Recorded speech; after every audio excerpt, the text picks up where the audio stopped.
Okay, today we're looking at 3.3, so we're still talking about rational functions, but here we're going to graph ones that have holes and variations on asymptotes. In particular, we're going to have slant asymptotes.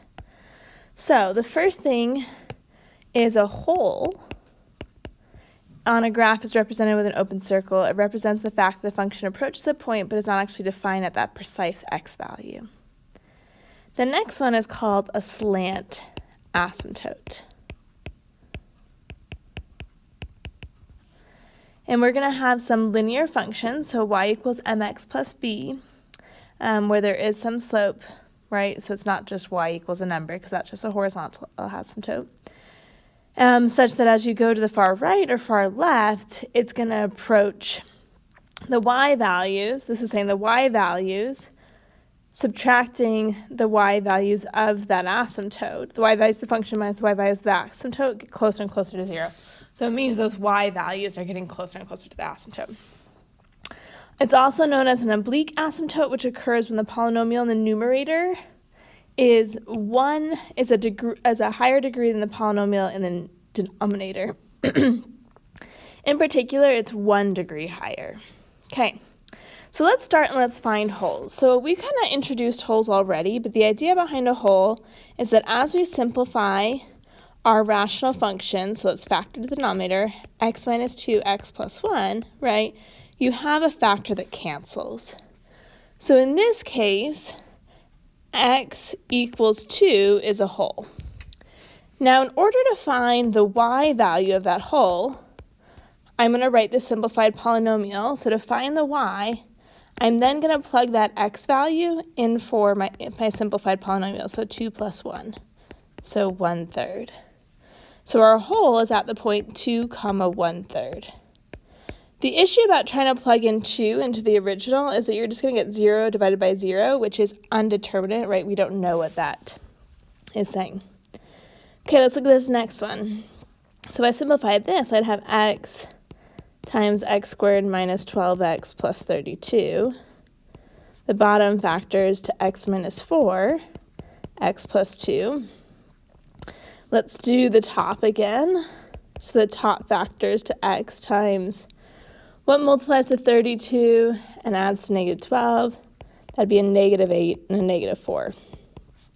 So now, as we check this out, there's a factor of x minus 4 that cancels. So the top is still x times x plus 8 over x plus 2. So our x value is positive 4 from x minus 4, and our y value we get from plugging 4 into that simplified polynomial. So 4 plus 4 times 8, in parentheses, all over 4 plus 2. So we get 12 times 8 is 40. Oh, sorry, I messed up, and there's a minus sign there, right? Let's correct that real quick. Okay, so 4 minus 8 is a negative 4 times 4 is negative 16 over 16. That simplifies to negative 8/3. So 4, negative 8/3 is the hole. Last but not least, this one has no holes, right? Because there's no factor that cancels on the top and the bottom. Okay, let's look at slant asymptotes now, also known as oblique asymptotes, right?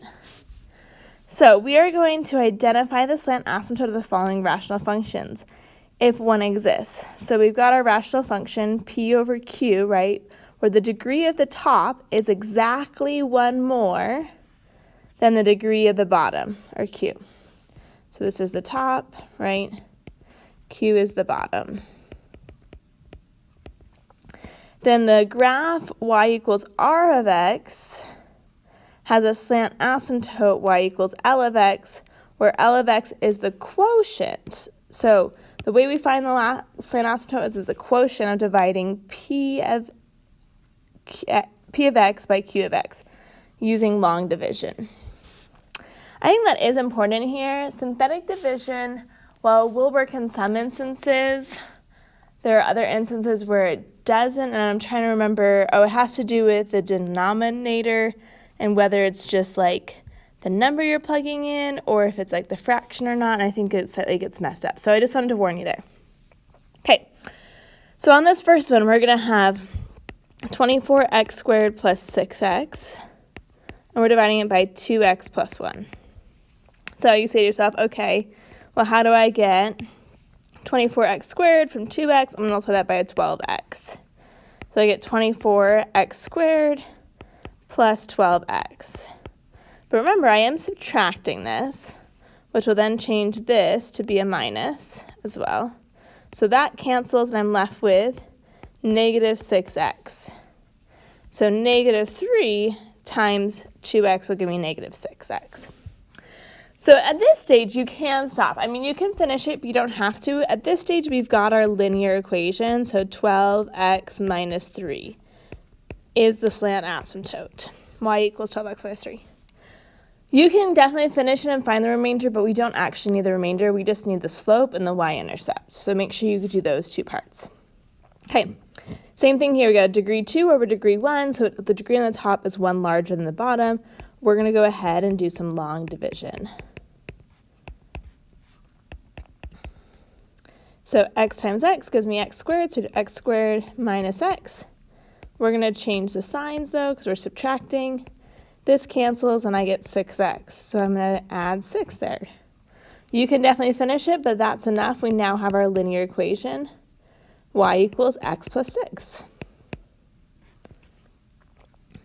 Okay, this next one, you've got a degree 3 over a degree 1. So this one, technically just from that, you could say there's no slant asymptote because the degree on the top is 2 bigger than the degree on the bottom. Your other way to kind of see that is if you think about doing like x cubed, if we do our long division with x cubed divided by, I'll write it as negative x minus plus 1. We would multiply by negative x squared. So then we get x cubed minus x squared. Flip the sign, so we'd have x squared. And we'd say, okay, that's a negative x. So we'd have x squared minus x. Flip the signs, right? And we'd have another x. So this would be a negative 1. And notice that's not a linear equation, right? That's a quadratic. So that's another way to think about it. Okay. A degree 3 over degree 2, that is 1 larger, so there will be a slant asymptote here. Let's see what it is. X cubed. I'm going to leave a little space because there's no x squared there. And then we got 5x. 3x squared plus 4. So we're going to multiply by 2x, and we get 6x cubed. And we actually have plus 8x. So here, as we switch the signs, we get that this cancels, and then we get negative 13x. But notice here, this is already part of the remainder, right? Because it's not like, because it's going to be a fraction, we multiply 3x squared by to get negative 13x. So here, the asymptote is just y equals 2x, right? It's saying the y-intercept is 0. Okay, let's go ahead and we're going to practice graphing these. So we've done this a bunch. We're going to do it again. So domain restriction comes from the bottom, right? So 1 minus x cannot be 0, which means x cannot be 1. Okay, a whole. Let's see if it factors, what it factors to. In this case, the numerator does not actually factor, so there is no wholes. You can either put like NA or does not exist or say none, etc. Okay, our x-intercepts, we're going to have to do, be a little creative here. So I'm going to use the quadratic formula. There are other ways to do it, right? But that's an easy way to solve a quadratic always. So negative b plus or minus b squared minus 4 times a times c all over 2 times a. So we get 4 plus or minus the square root. We've got 16 minus 8, so that's just 8 over 2. So we get 4 plus or minus the square root of 8 simplifies to 2 square roots of 2 over 2. So this ends up giving us just 2 plus or minus the square root of 2. If you like to approximate that, I think it never hurts, especially when we're graphing here, right? That's approximately 3.4 and 0.6. Okay, Y-intercept, we're plugging 0 in for x, so we get 2 over 1, so we get a y-intercept of 2. Okay, vertical asymptote comes from the domain restriction, right? So x equals 1 is a vertical asymptote from the numerator being 0. In this case, since the degree on the top is 1 larger than the degree on the bottom, we are going to have a slant. For the record, we never have a slant and a horizontal. It's either or. So in this case, it is the slant asymptote. Okay, and we're dividing it by, I'm going to rewrite it as just negative x plus 1. So we're going to multiply it by a negative x, so we get x squared minus x. Let's change those signs. So we get negative 3x. We're going to multiply by just positive 3. I've got a plus 2 there, so we get, at this stage you could be done, but if you wanted to finish it, you get negative 3x plus 3, change the signs. We get a remainder of negative 1. Okay, so slant asymptote is y equals negative x plus 3. So let's go ahead and graph. So we have 1, 2, 3, and a little bit 3.4 is an x-intercept. We have 0.6 is an x-intercept. We've got our y-intercept of 2. Now we've got some asymptotes, right? So vertical asymptote at x equals 1. We've got a slant asymptote, so positive 3. And then it has, so through that point, and then it has a slope of negative 1. So it goes like directly through the diagonal. Okay. From that, you probably can just see, okay, well, if it's got to go through that point, right, and it's got to approach this line, these lines, these asymptotes, it looks something like that on the right. And then on the left, it's going to approach the asymptotes, go through those 2 points, and you've done it. Okay, looking at the next example, I did make a little typo. We want to change this to be a negative 8 for it to work out.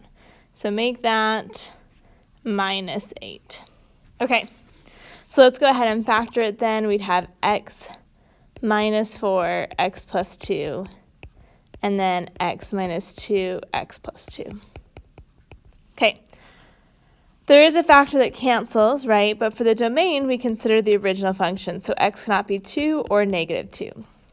Our whole, however, is one of those domain restrictions. X equals negative 2, right? The factor that cancels.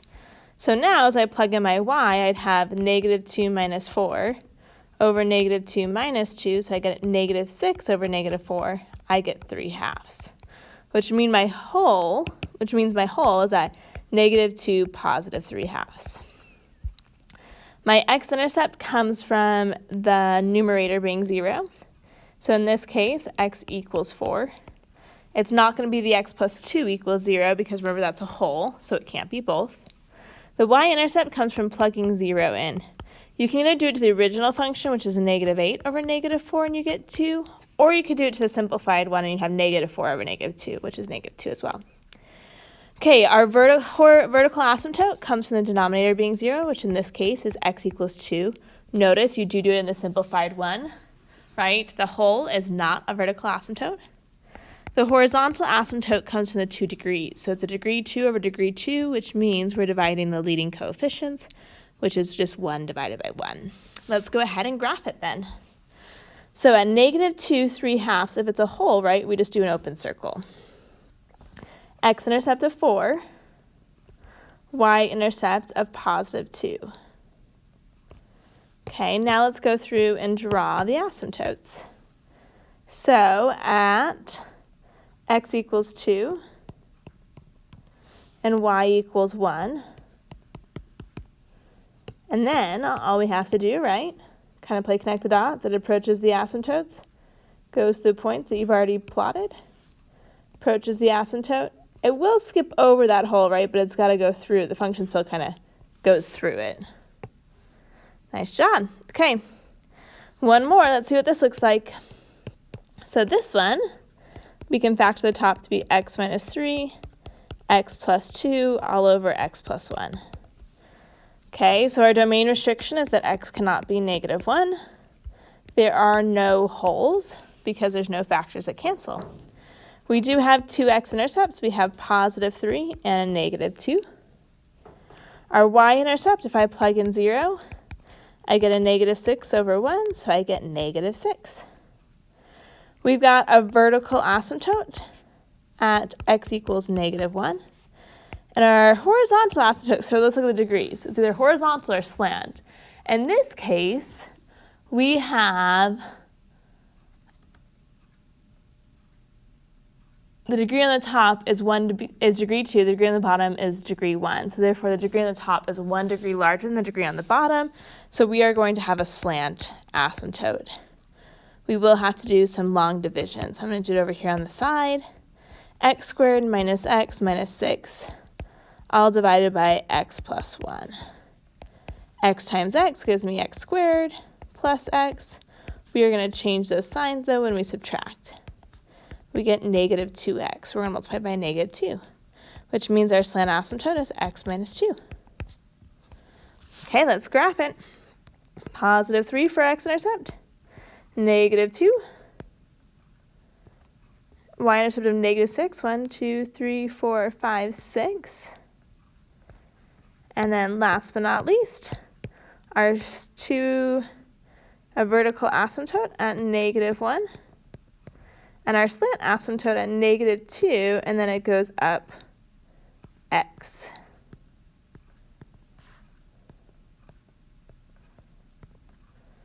Okay, last but not least, connect your dots and have it approach the asymptotes, right?